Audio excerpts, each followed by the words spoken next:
السلام علیکم. د هر کور مکتب ګلالیو زده کوونکو ستړي مسئ.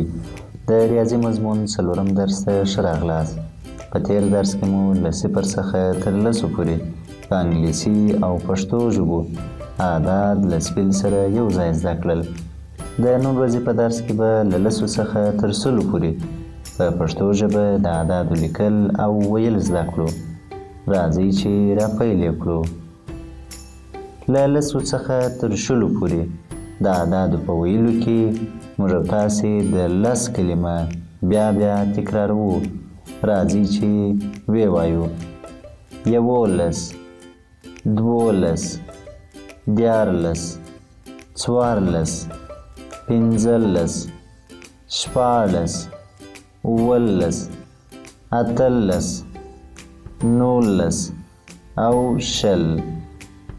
همداسې له 10 څخه تر 10 پورې د 20 کلمه په پای کې بیا تکراریږي.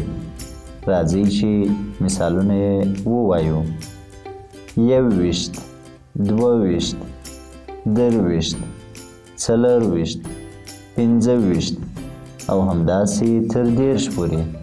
له 10 څخه تر 40 پورې د اعدادو په ویلو کې د 10 کلمه بیا تکراریږي.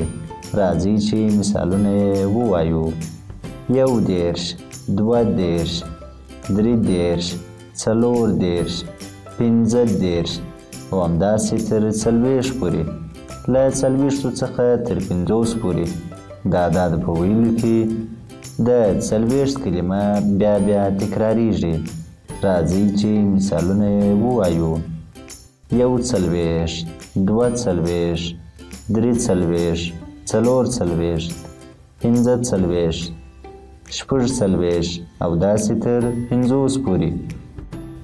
له 50 څخه بیا تر 100 پورې په همدې ترتیب د اعدادو ویل کولی سو: 50 شپېته 80 80 90 او 100. راځئ چې یو ځل بیا یې تکرار کړو: 10 20 30 40 50 شپېته 80 80 90 100. ګلالیو زده کوونکو، دا زموږ د نن ورځې درس. په راتلونکي درس کې به له 0 څخه تر 100 پورې د اعدادو لیکل او ویل په انګلیسي ژبه زده کړو. تر بیا د خدای په امان.